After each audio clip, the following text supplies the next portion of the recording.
bless you. Tata ka na kung stethoscope, Mina lang. Okay. Una lang, Chris. That she likes you? Yes. You like her? Okay. What's okay? Yes. Sure, yeah. Yay. Yes, girl. Yay, I'm 19. Happy birthday, Bimbi. Yes, but I just wanted to kiss you on my Bimbi, happy birthday. birthday. I love you, Mama. Yeah. Yay. Jim, happy I birthday. love you. Yay. Love me. Happy birthday, Bim. Yay. Thank you, Doc. You're gonna have a girlfriend now. Thank you. Yay. Yay.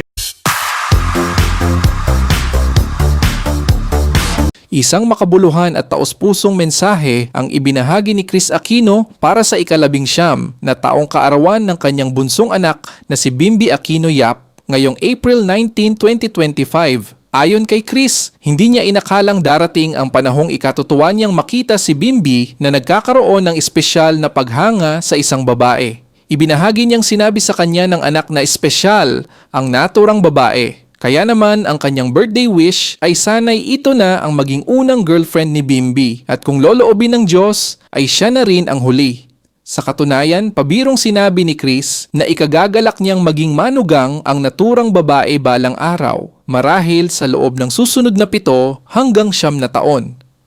Ikinuwento rin ni Kris na nitong mga nakaraang linggo ay paulit-ulit niyang tinatanong si Bimbi kung maaari silang magpadala ng mga regalo tulad ng bulaklak, lobo, chocolate, pagkain, at maging couple hoodie. Ngunit agad siyang pinigilan ng anak na nagsabing baka ma-overwhelm ang babae at mahalatang mula kay Kris ang mga ito. Ayon kay Bimbi, mas mabuting hayaan na lang na natural ang lahat. Sa kabila nito, aminado si Kris na malaki ang naging sakripisyo ng kanyang anak sa pag-aalaga sa kanya sa mga panahong siya ay may karamdaman.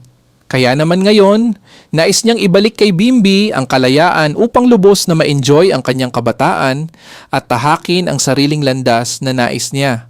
Ang tanging hiling lamang niya ay ibigay ni Bimbi ang kanyang buong dedikasyon o 100% sa anumang pipiliin niyang gawin. Samantala, ibinahagi rin ni Kris ang kanyang patuloy na laban sa kalusugan.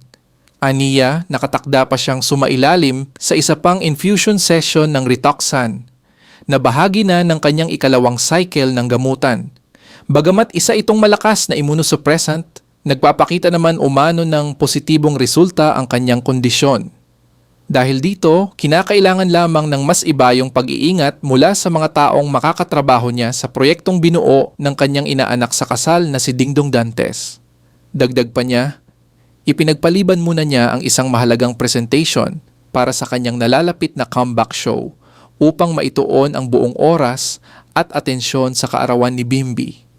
Para kay Kris, ang araw na ito ay para sa kanyang anak at isang espesyal na selebrasyon kasama ang kanilang malalapit na pamilya. Sa huli, nangingibabaw sa kanyang mensahe ang pagmamahal at pasasalamat sa kanyang anak kasabay ng pagbati, #happy birthday at I love you at 19.